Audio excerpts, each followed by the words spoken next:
Big Brother, mainstream media, government cover-ups. You want answers? Well, so does he. He's Alex Jones on the GCN Radio Network. And now, live from Austin, Texas, Alex Jones. Ladies and gentlemen, thank you for joining us on this 28th day of May, 2014 on this Wednesday edition. We've got Paul Joseph Watson from Copenhagen, Denmark, with big breaking news on the global elite meeting to continue to plan our future and steal our collective destinies. He's going to be joining us at T-minus 30 minutes. We've got David Knight, who's now in country as well. They're reporting. He'll be joining us for 30 minutes at the start of the third hour. And Dr. Edward Group, one of my favorite guests, is going to be in studio on a host of issues in the second hour today. Dr. Steve Pieczenik, who co-wrote a bunch of books with Tom Clancy and was the head of psychological operations for the State Department and who did head up the Camp David Accords and a lot more, who did break down how bin Laden was dead back in 2002. They had his body frozen to be rolled out later. He's been proven right on a lot of stuff. We have the tape where he said back in this February that Snowden is actually a spy, CIA, NSA, and that he was not just an analyst or not just a tech guy. Now Snowden's come out and said that. So we will definitely play that clip from when he said it earlier this year, and I want to get him back on it, maybe tomorrow, maybe Friday, maybe the Sunday show. We'll see what happens with Dr. Steve Pieczenik. And Pieczenik's also saying that it's a false flag out in California, out in Santa Barbara. And he's a medical doctor and a psychiatrist. And he's saying it's a staged event. They're blaming all white males right now, even though this guy wasn't even, quote, pure white. And even though he targeted, quote, blonde women. It should be blonde women targeted in racial attack. But somehow it's probably blonde women's fault at the end of the day here. So we're going to be looking at that coming up. And we're also going to get into, as I said, Bilderberg, more on that. We have video up on Infowars.com and PrisonPlanet.com. Reporters arrested as cloak of secrecy descends. Paul Watson was there to witness it happening. And I told Watson, I said, they're not going after you because you look like you're Danish. You look like a Northern European.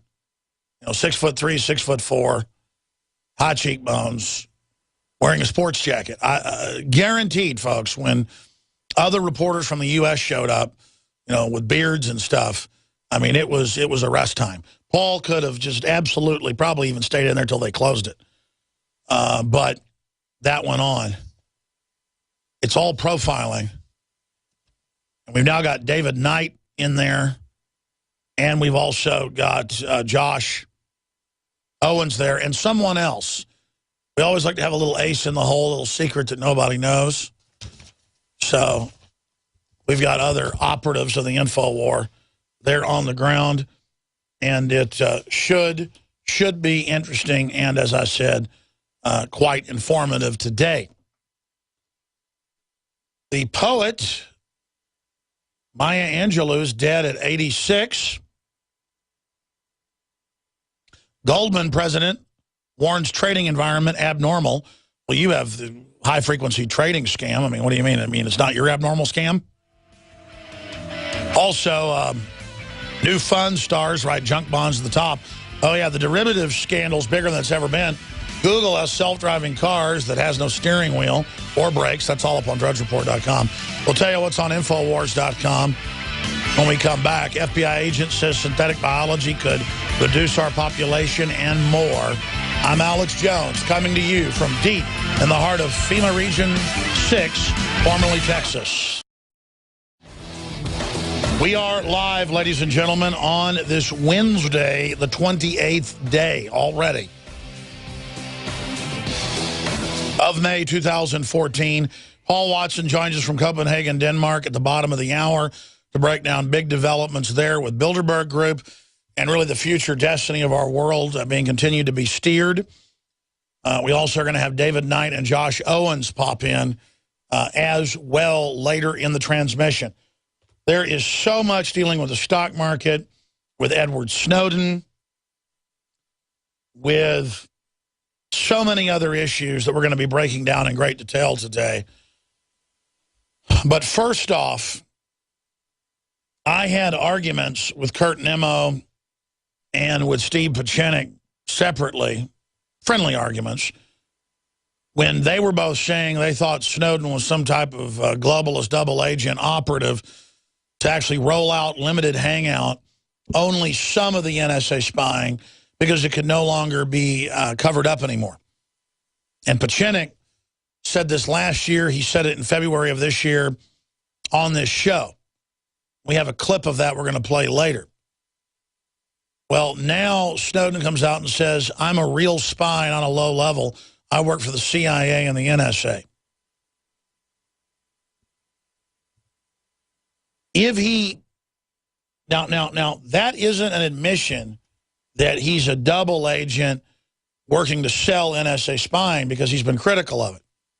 And he's been critical of Putin.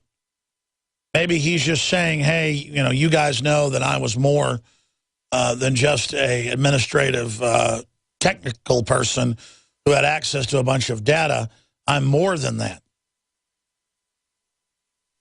There's a lot of different corporate interests, though, that are transnational and are more entrenched than even just one nation against another. It's very cloak and dagger. I don't know. Pieczenik says that it's a coming out operation for the NSA and that Snowden works for the NSA. And this is them preparing to bring him back to the U.S. so he can now be the leader of the anti-surveillance movement and then betray it. And at that point, it just gets so cloak and dagger, it gives me a headache. But Pieczenik did say that, and now much of it's come true. And Nimmo has been very suspicious of him and written articles showing a bunch of connections to where they leaked the info and how they leaked it to the NSA, the British intelligence as well, and the CIA. And I told Kurt, I said, look, you can write these articles, because I don't get involved a lot with what my writers write. I mean, I know they're already smart guys that care about freedom. We all differ a little bit on our views. That's normal. I don't run a Kim Jong-un police state around here. But I think things are shifting more towards the Kurt Nimmo, Steve Pieczenik camp right now. And it gives me a headache. Trying to see all the angles here. I guess Nimmo's probably right, though. You go off how he leaked it, who he did it through, how the telecoms want to actually cut the NSA out of controlling the architecture they built that has far surpassed the NSA. And I think therein lies the area that Snowden may work if he is a triple or double agent for a deeply aligned movement of corporations where they want to control the opposition. But that itself could be a way to cause a distraction and infighting and a diversion, and then change the story off of the NSA spying and the surveillance ubiquitous Big Brother grid onto Snowden, and is he a globalist agent? But I think in this age of paranoia and this age of deceit and this age of betrayal, I think it's to be expected that people don't trust anyone. That's why you've got to have a long track record, and you've got to see consistently where people stand.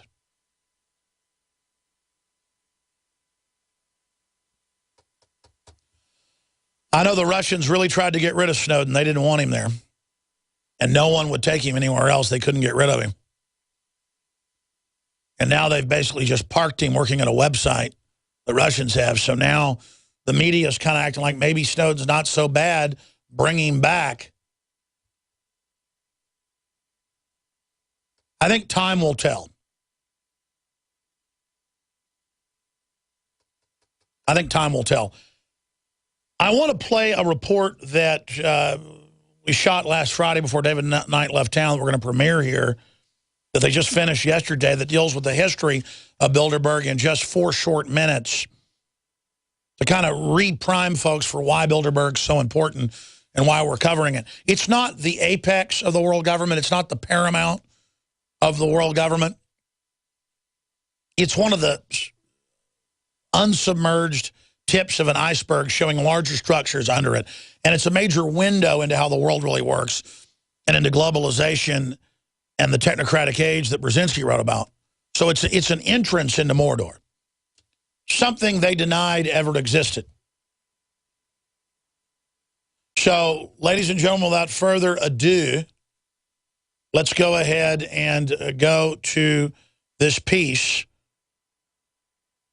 The Bilderberg Overlords, with David Knight, put together by Darren McBrain.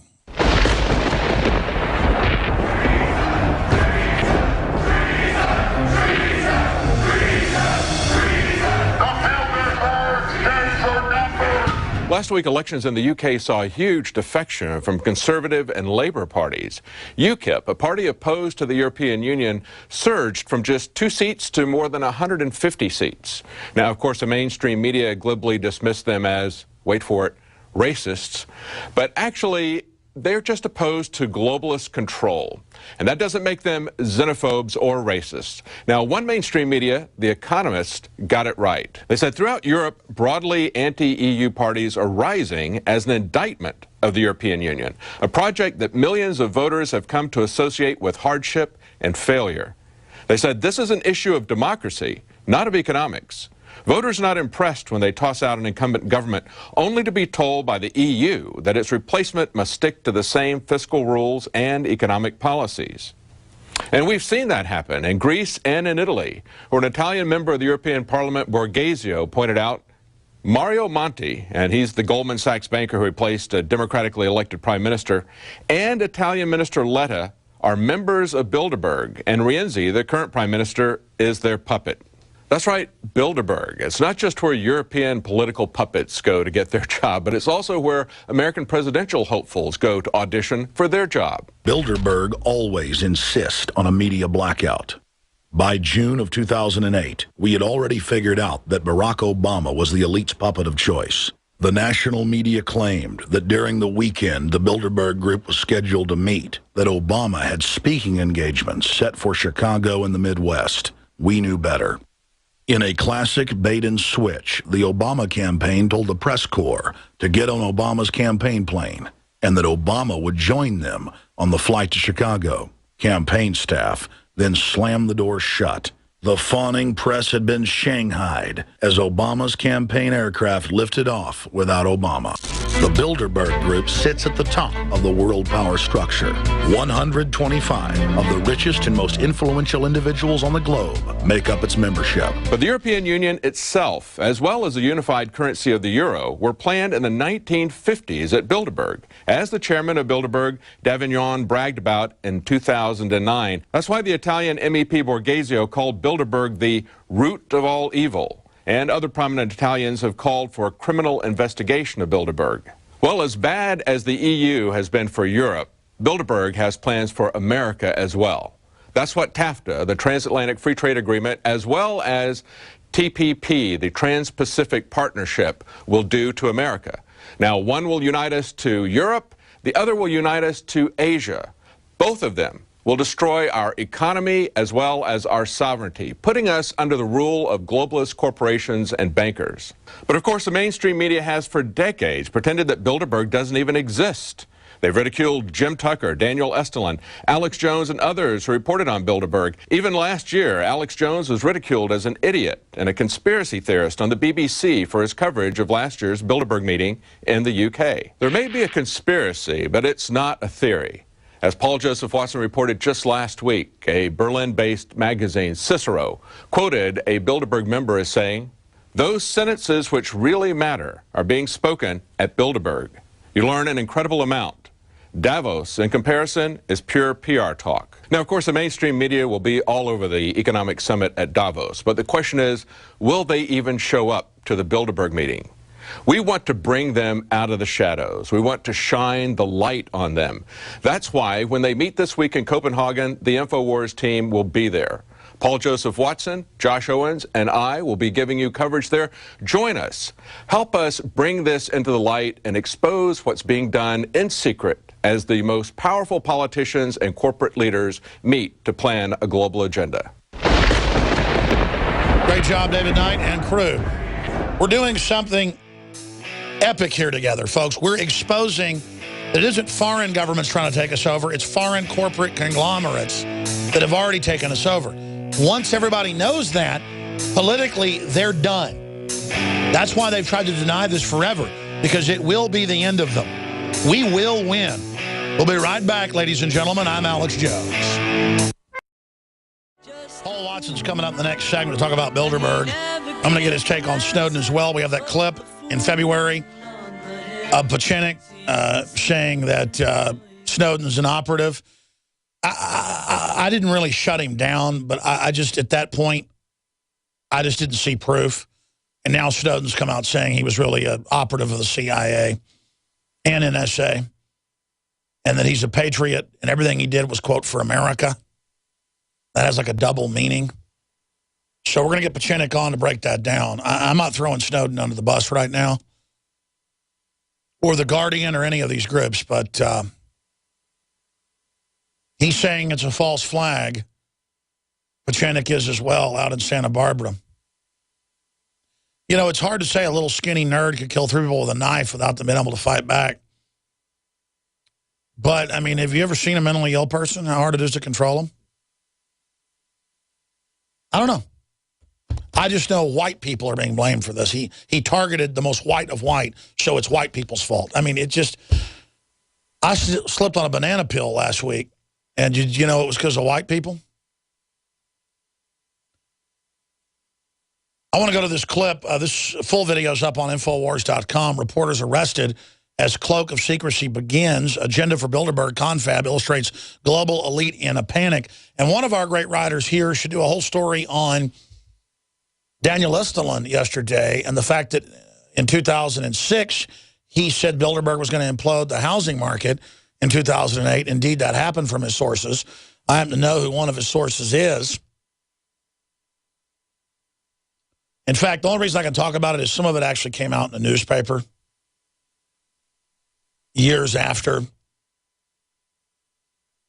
that. I'm not even going to say it. You know what? Even though it's public and hiding in plain view, I'm not going to say who the source is. The point is, Estulin has real sources. And he gave 9 points yesterday to the real agenda. That's the real agenda that was sent weeks ago to one of the members who doesn't like the agenda. So they're not all bad in there. A lot of them are there because they're at the top of their field. And again, they're all key managers off for other sectors and other combines. And it is a consensus, but they're already in the consensus because they were already in another consensus. Then they just have fine-tuning of the consensus. And again, they didn't want this to be known that it existed. It's over for the system. I know I keep saying this because it's so important. It's like having the plans of the Death Star, folks.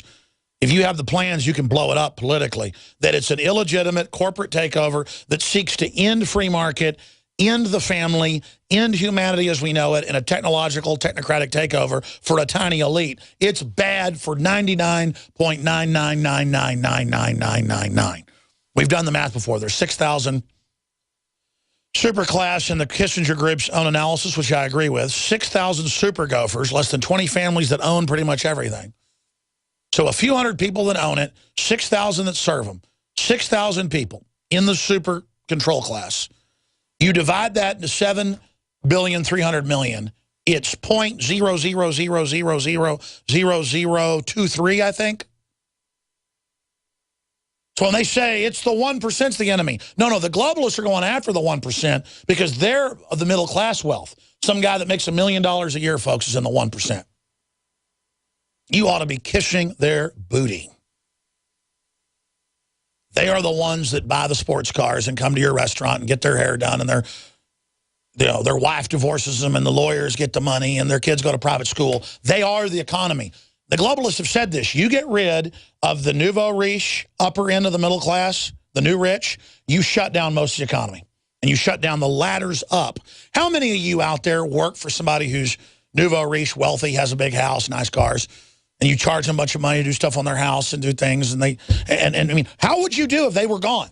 Well, there you go. You'd be in a third world country. Let's go to the clip of the arrest going on there at the hotel. You cannot touch my camera, and you cannot touch me. If you touch me, I will press charges on you. Dan Dix, Luke Rudowski, walk out this door. Paul Watson. You ask me not to do They're something. filming. I respect your wishes.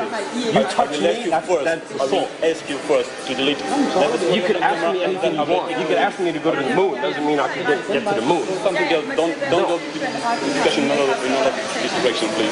It's fine. Just Listen, check everything what you we're have. walking out of here. We wish to leave your premises immediately.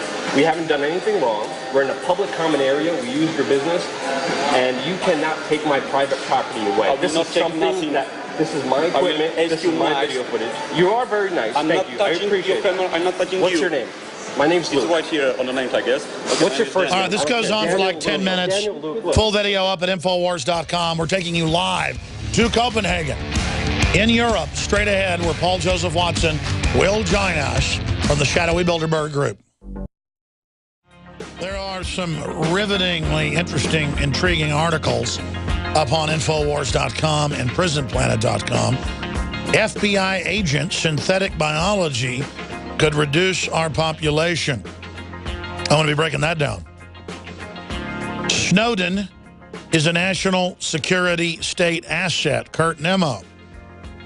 And I have to say, Kurt's instincts are starting to look like they may be correct, with Snowden basically admitting as much.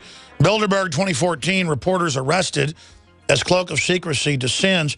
There's no footage of the actual arrest because Watson, who shot most of it, was able to creep off. We have him on the line. They seized Rudowski's camera and drug him off. Continuing, InfoWars reports on site. There's video of that. Atlanta Mayor Reed to participate in an annual Bilderberg meeting. They usually have a mayor of a prominent city there to push globalization because they can get mayors to do in-runs around state and federal government. Look at Austin, that's a model UN city. And we've also got an overview of our overlords, Bilderberg 2014, that video report we just premiered here on the radio. It's now up on Infowars.com if you'd like to see it as a radio listener. We have the Bilderberg official agenda that's now been released. We have VA cops stomped on veteran's head, killing him, and more whistleblower news on that front. And a lot of other important news up on Infowars.com and PrisonPlanet.com. Also, trouble adjusting to sexual assault may be getting people booted out of the military. You know, it's funny that whenever something corrupt's going on in the system, that's okay. But then if someone even claims that, out in quote civilian life, you're going to jail for a very long time. I tell you, the government is just so abusive across the board. There's a culture of just getting away with all sorts of hardcore abuse. Okay, ladies and gentlemen, the Bilderberg meeting officially kicks off tomorrow in Copenhagen, Denmark. It meets every year, 3 years in a row in Europe, and then every 4th year in the United States, generally in Virginia. And because they've got a special relationship with the head of Marriott, it's generally at a Marriott 5-star resort surrounded on multiple sides by water. And that's what they've done in the government district of the capital of Denmark, Copenhagen. They have done that yet again. We got the list. We're able to publish it yesterday. DrudgeReport.com carried it. And we're still not seeing any mainstream U.S. media covering it. We are seeing London Guardian covered it. We are seeing some German and other papers covering it, but no U.S. media covering it.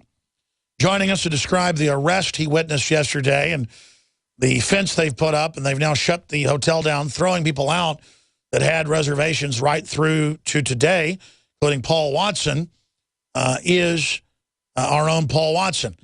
Then our other reporters that haven't yet been thrown out by security, which is under common law, and we've checked the EU law, they'll be able to be told to get off before they get arrested. So we'll have David Knight and Josh Owens try to go in later today via live video and audio feeds. We'll see if they can get a live Skype feed there on the ground. That's coming up in about an hour. But Paul Watson, a lot is unfolding. A lot is going on. We also have Estelin with a major source breaking down their real agenda that I know dovetails with your intel. You join us via video Skype from your nearby hotel. Break down what you've seen at Bilderberg 2014 as it prepares to officially kick off tomorrow as the kleptocrats begin arriving. Hi, Alex. Yeah, if you want to pick up from last night, which is when I was last on the show, basically we gathered in the lobby just about an hour after I got off your show, probably. And there are obviously more Bilderberg organizers milling around. There was a plan to go to dinner and kind of earwig on some of them, but mainly they're speaking in Dutch. And so while we were there, obviously we were checked in. That all went smoothly. I checked into the room. We were due to stay there that night. Luke Radowski and Dan Dix were also there, obviously, and they decided to go ahead and confront the Bilderberg organizers straight up. So they just walked up to them with the camera, started asking them questions about Bilderberg.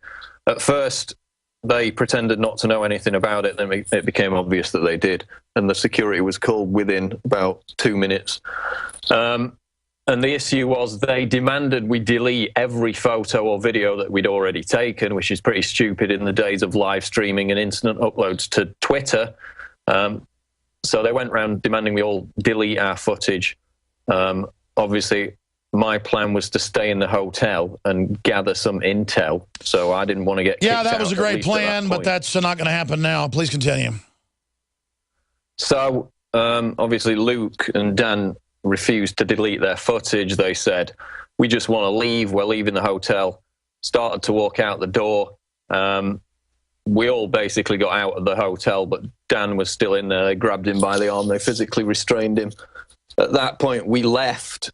Luke was still there with Dan, and they called the police and ended up being arrested for, initially they said they had drugs on them, which was completely made up. And then they said they were just acting suspiciously, so they arrested them, and I think they were released within a couple of hours afterwards. But again, it just illustrates the complete paranoia surrounding the site, which is, you know, even worse than it was last year in Watford, basically, where they didn't even let us in. They let us in this time, but the security there is even more intense. Well, let's get technical. We were in there 3 days before it even started and went in to get dinner. And they all surround us and go, Mr. Jones, you've got to leave. And I said, I'm a guest. I hadn't checked in yet. I wanted to snoop around before I even let them throw me out. And remember, we just kept eating and drinking with the security guys all standing around. They got madder and madder. That was fun. Well, this time around, I mean, I posted the image on Twitter. They roped off the stairs from the lobby going up to the second floor because Bilderberg has taken over the entire second floor of that hotel. Actually, I went up the staff, the emergency back stairs, which are only used by the staff.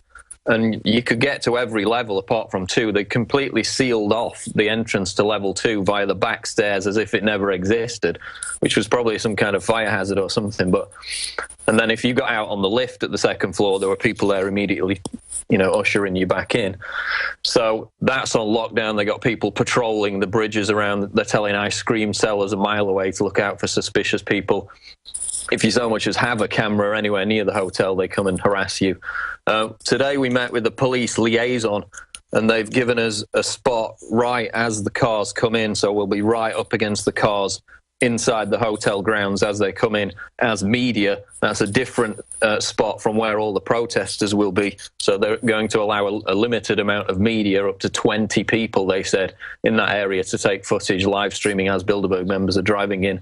So we met with the dialogue police, is what they called today.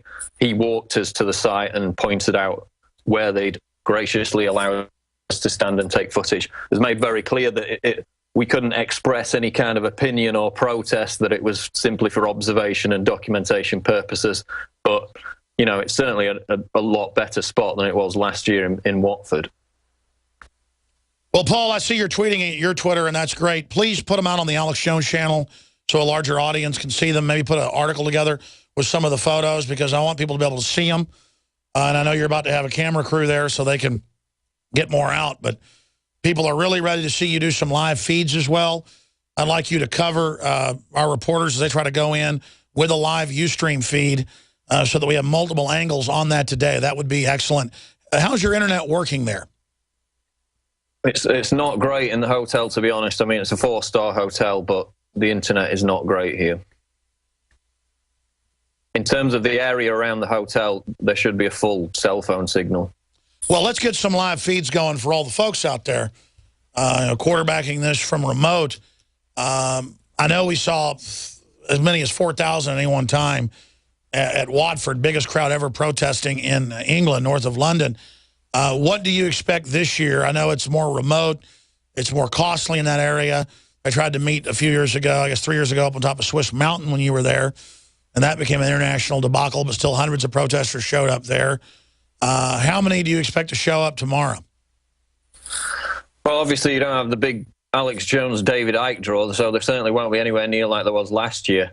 The organisers were talking about 1,000, but I think that's optimistic. I mean, there's nobody there now. There are no protesters at all. It's completely vacant.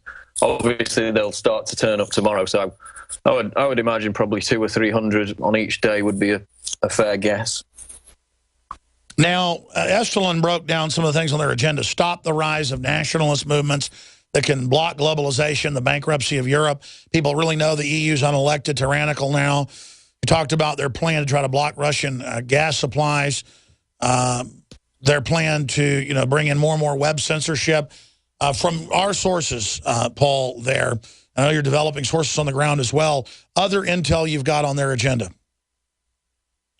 Well, obviously, the presence of the Supreme Allied Commander of Europe, Philip Breedlove, in addition to Anders Rasmussen, the NATO Secretary General. Remember that every single NATO Secretary General has also been a Bilderberg member. Their presence obviously underlines what we revealed a few days ago beforehand, which was that Ukraine and the collapse of this unipolar agenda is going to be at the head of the table in terms of discussion. And we were actually talking to some US Army who were staying in the hotel as personal protection for the Supreme Allied Commander of Europe, Philip Breedlove. They basically go around the world as his personal protection. So that is going to be a major topic of discussion. Obviously, you've got Christine Lagarde there, who oversaw the stripping and looting of Ukraine with the IMF loans. And you've got the mayor of Atlanta, Kazim Reed. We know that Bill Clinton attended in 1991 as a little-known governor of Arkansas. Then he was elected president, so he looks like... Same thing with Tony Blair. When they get a mayor or a governor or a senator at the meeting, it means they're being looked at as presidential material.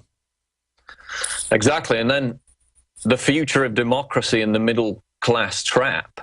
And then they're talking about, is the economic recovery sustainable? Which, again, you go back to 2006, they were positioning themselves for the financial collapse. So the fact that they're putting doubt as to whether the so-called economic recovery, which, of course, is nothing of the sort, but the fact that they're talking about that, again, is ominous.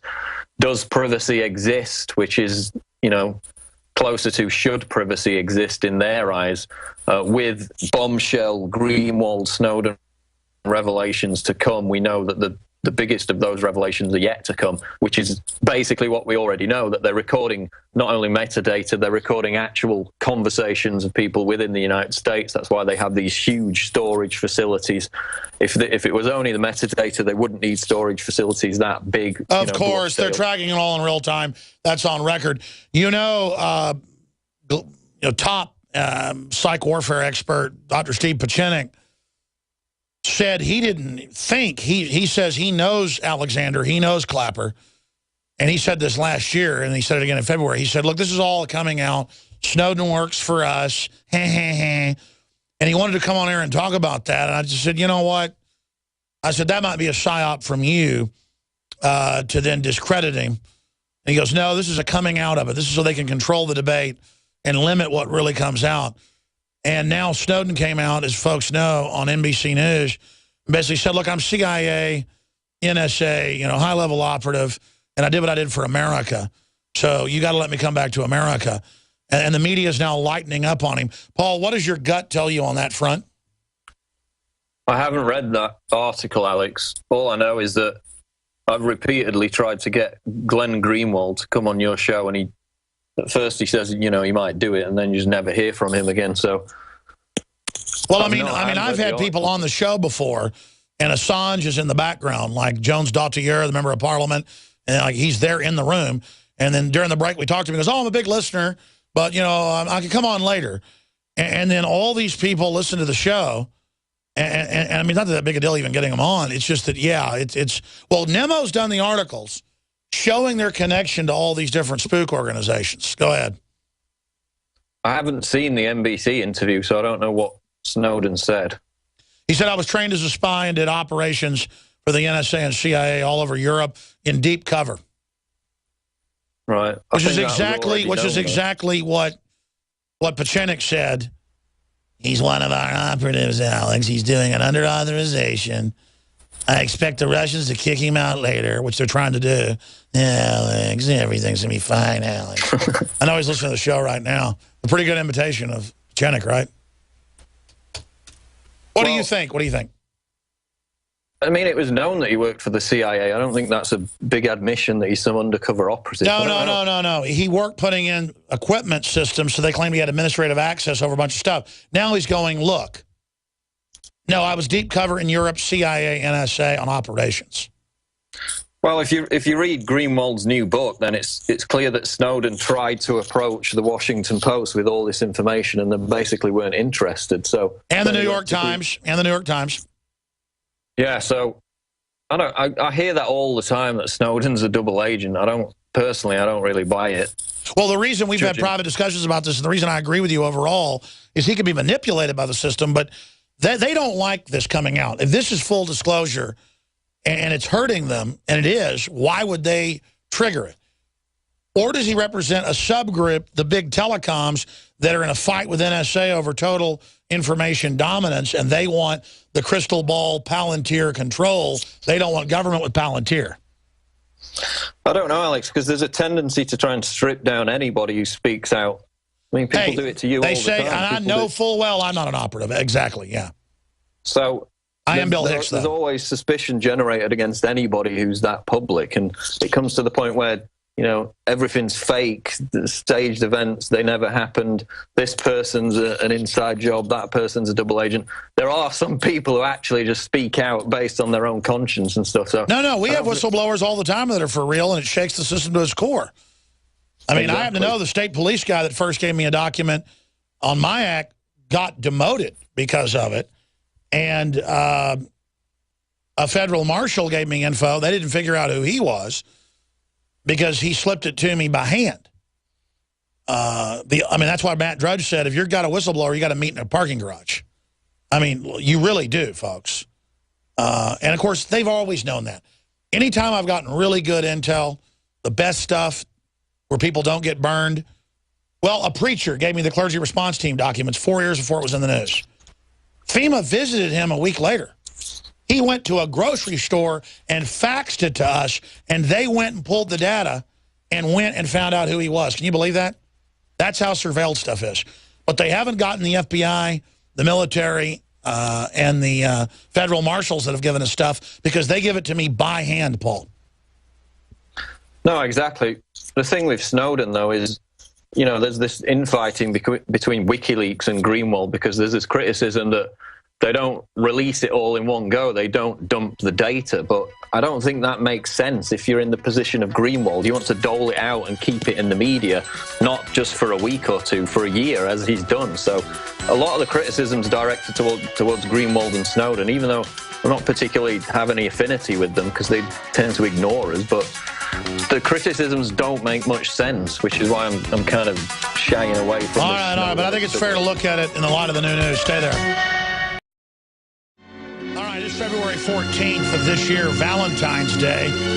Steve Pachenik saying that Snowden's an operative and doing all this under full authorization, and more than meets the eye. Here it is.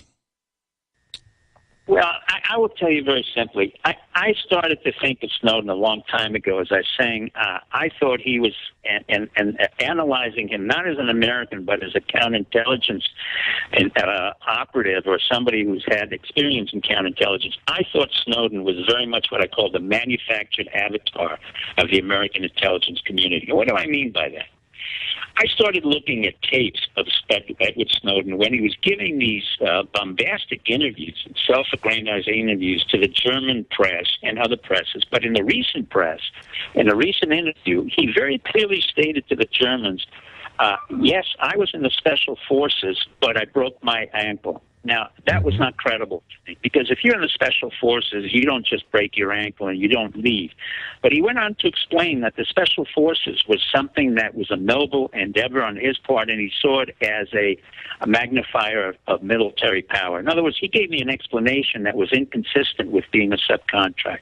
Then he went on to really indict himself by saying in the interview, I'm a CIA operative. I was recruited by the CIA and then the NSA. So what I'm getting at very quickly was Snowden is very typical of what we in the intelligence community would want to do, and that is to create an avatar or an image of a person who may be a traitor or a whistleblower, so that we allow the American public to play off either part of two figures that the intelligence community creates. On the one hand, the intelligence community creates this incredible massive surveillance, where at the same time they want to make sure that they are not acquitted, that they're not judged harshly, so that they make sure they can control the narrative. That's right. It's already starting to come out, so they have a limited hangout and dole out the information. And then later they can have him come out dressed up in a dress, like David Shaler of MI5. Or Bradley Manning coming out in a dress. They found that's the best way to discredit something, make him an icon, and then Snowden comes out in a big red dress. Chelsea Manning, excuse me. And I'm not kidding that we may have just blown their operation right there. When will Snowden show up in a pink tutu is the question, Paul Watson. I honestly don't know, Alex, but yeah, there are enough really bad things going on that we can prove. So I try not to get into speculation too much about Snowden, because I know a lot of people get obsessed with that kind of stuff. But you know, the Manning stuff and Shaler. I mean, how many whistleblowers have to come out dressed like a woman? I mean, you know that's staged. Well, I met Shaler with you back in 2005, and he was completely the most down-to-earth person you would ever want to meet. No, we had drinks with him for about 5 hours. That was pretty odd. I think he did have a mental breakdown, but whether that was tied into something else, I don't know. It was definitely odd. No, that was all him blowing his whole operation at the end of it. That's classic, man. I'm telling you, I think Pachinik's got something here. I'm not sure he's right. It may be his training makes you a little too paranoid, but it's good to be too paranoid than not enough paranoid. Watson, you're going to be there. The big day starts tomorrow. We're going to have more coverage with you, aren't we? There at Bilderberg. We're going to have more coverage tomorrow with you. Okay. And lastly, Paul, in 1 hour, I want you to give them live feed coverage as they approach the hotel and the rest of it, so we can get that all on tape. Okay, bud? Okay. Will do. So the guys are there now. Suit up, get ready. 1 hour from now, we will approach everybody live, bare minimum, shoot video, and get it out for everybody. Okay, Paul? Okay. Great job, Watson. And please remember, this broadcast is brought to you by our great sponsors at MyPatriotSupply.com/Alex. MyPatriotSupply.com/Alex.